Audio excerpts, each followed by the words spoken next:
Okay, well, I'm going to put a rather different view from the one put by my two illustrious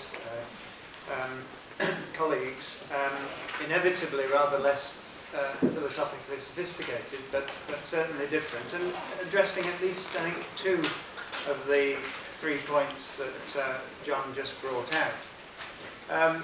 My argument is that it's unfair and unnecessary to hold people morally and criminally liable for results of their acts which were unintended. And I'm going to confine what I say to intention and unintended for the moment.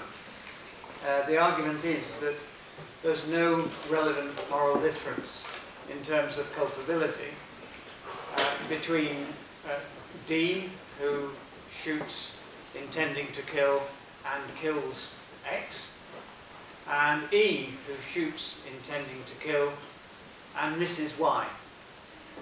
One murder, one attempted murder.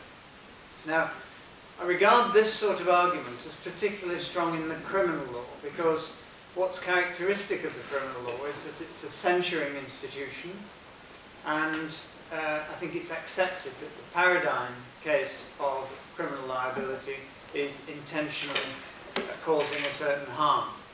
And that paradigm of a criminal offence links in to justifications for convicting someone and for punishing them. So what the person intends, D or E in my example, what the person intends through his conduct should be the focus of criminal liability, not what the vagaries of fortune that determine the actual outcome and which lie beyond the individual's control.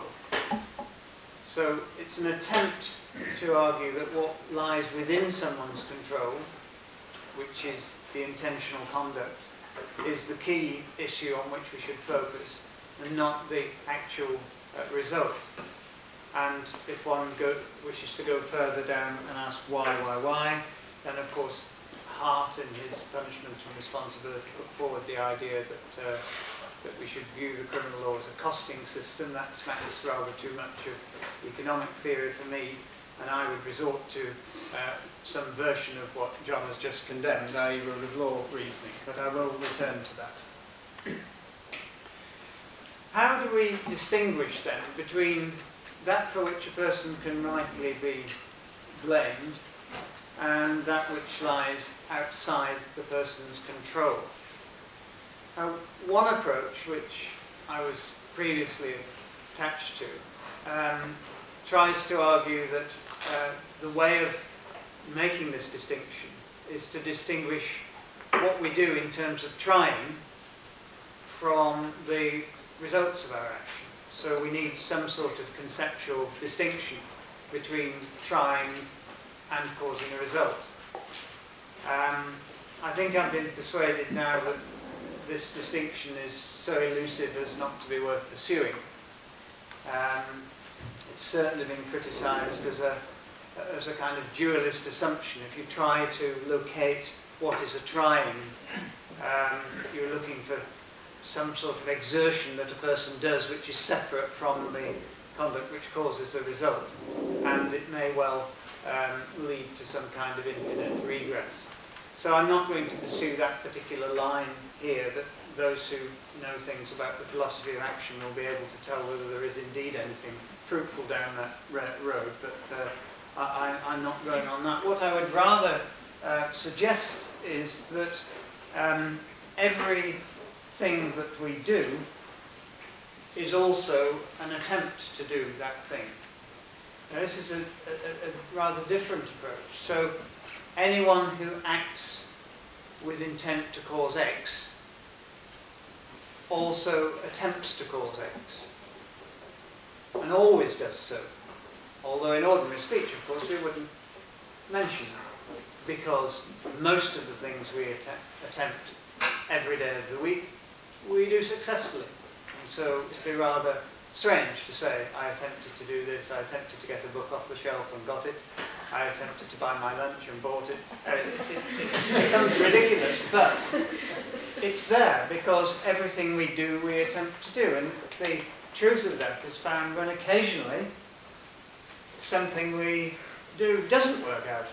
And just to take a homely everyday example, if I attempt to pass the port to a colleague, which of course is all that we spend our days doing, and I knock it over, I could say, well, I was trying to pass the port to my colleague. And I knocked it over. I didn't succeed in passing it to him. So, trying is always within the doing, but we don't speak of the trying because if we do it, we don't speak of it. But it's always there.